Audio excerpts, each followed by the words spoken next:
As an athletic trainer, Mike Lopriore's athletic career has spanned some 4 decades and has seen him in the company of some of the biggest names and most prestigious programs in professional and college sports.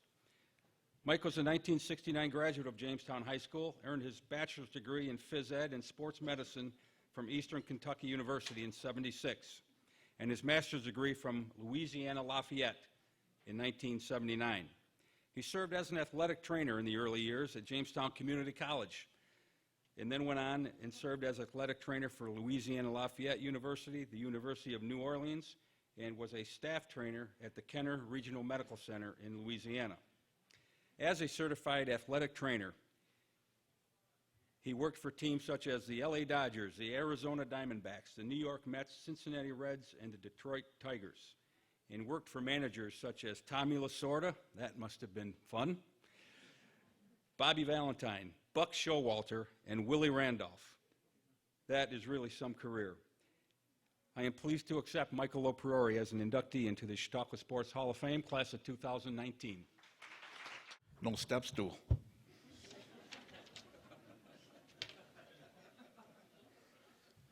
But anyway, let me start off by saying this is a great, great honor. I hardly ever come back to Jamestown, New York. It's a little too cold for me now, but when we were young, we had a great time here.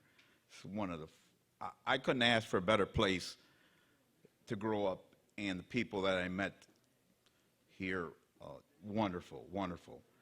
But I'd like to tell you all about a few people in my life who kept me going, kept pushing me, and helping me out.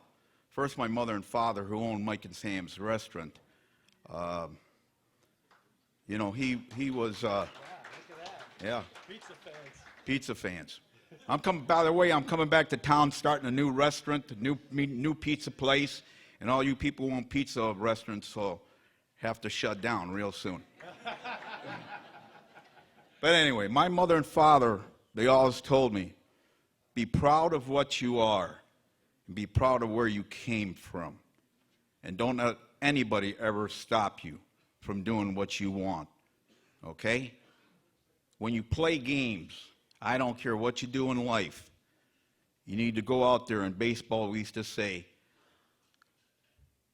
if we're going to play them, we're going to win them. If you're not going to win them, then we'll just call them in and take the L, and we'll go drink beer and come back tomorrow, okay? That's the way life is. You have to chug along. You have to keep going, all right? You have to give 110%. Professional athletes are unbelievable. People have no idea how good these guys are, okay? You hit 300 in the big leagues long enough, you're going to the Hall of Fame, okay? 300. That means you're getting a hit 3 out of 10 times. There's not a job in the world, if you went 3 out of 10 times, that you would continue to have your job. It's the hardest sport in the world. Everybody hits the fastball. Nobody can hit the breaking ball, okay? So you have to keep chugging along. So I want to thank my mother and father for this.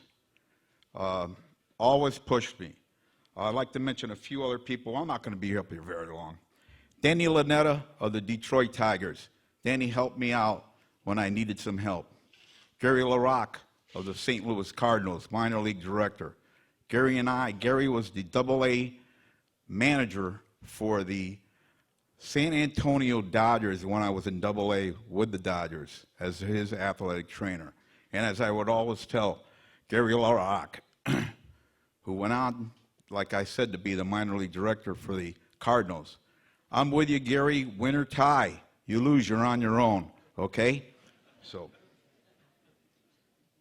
Ken Murray, who let me into sports medicine at Eastern Kentucky. 8 guys were accepted into that program.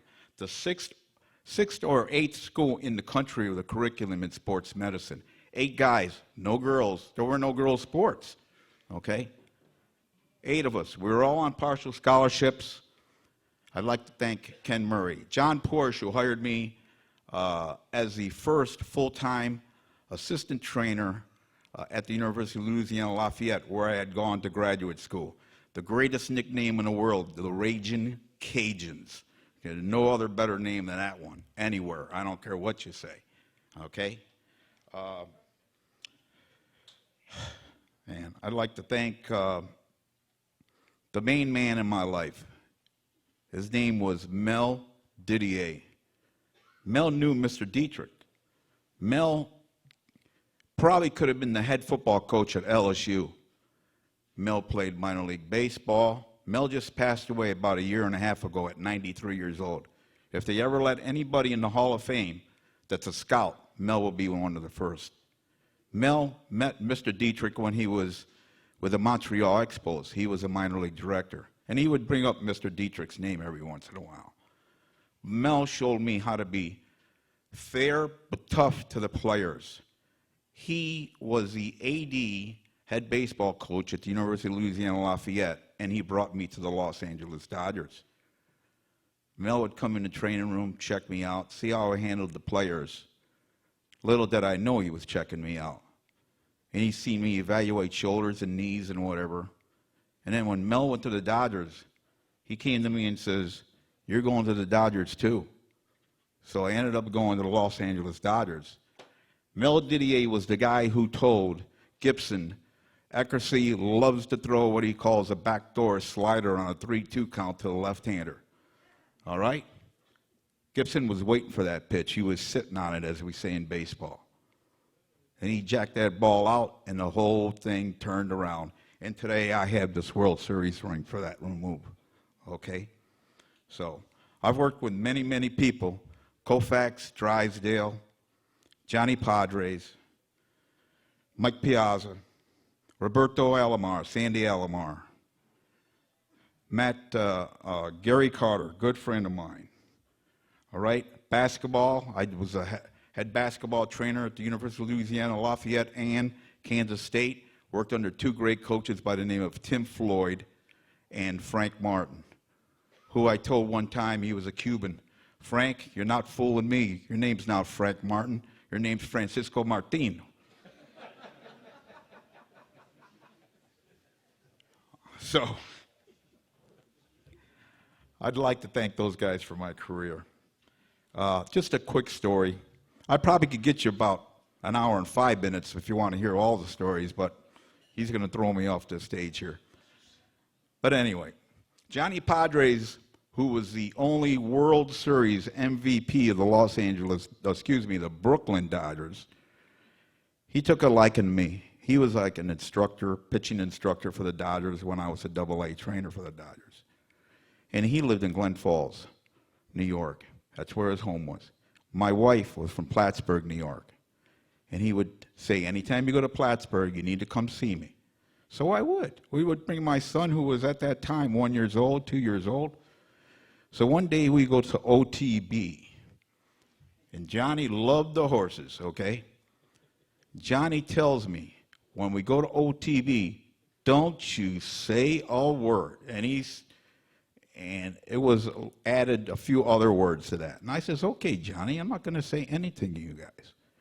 So we go into OTB, I stand next to the door, and Johnny goes over to all these people, and he's whispering, and he's pointing at me. About 5 minutes later, people are asking me what horse I like and what race. Well, Johnny had told everybody that I was an ex-jockey.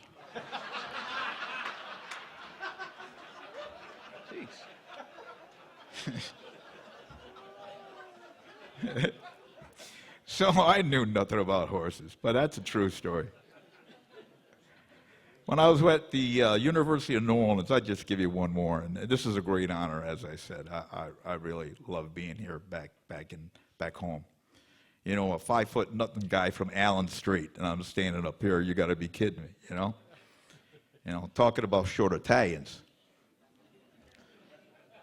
But I was at the University of New Orleans. We had a pretty damn good team. We had lost the first 2 games to Oklahoma State on their floors. And we played good against these guys.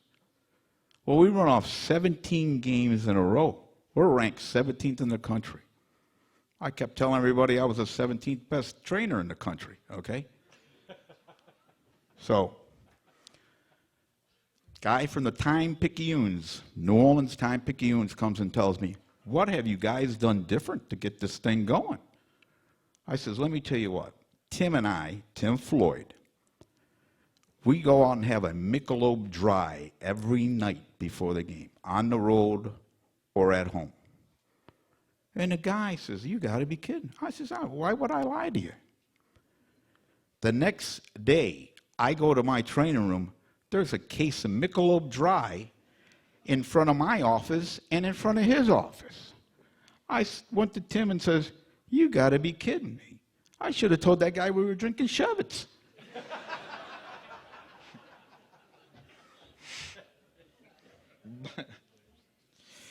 But I want to thank everybody for voting me in. It's great to be here. God bless you all. And I hope to come back someday. Thank you very much. Thank you so much.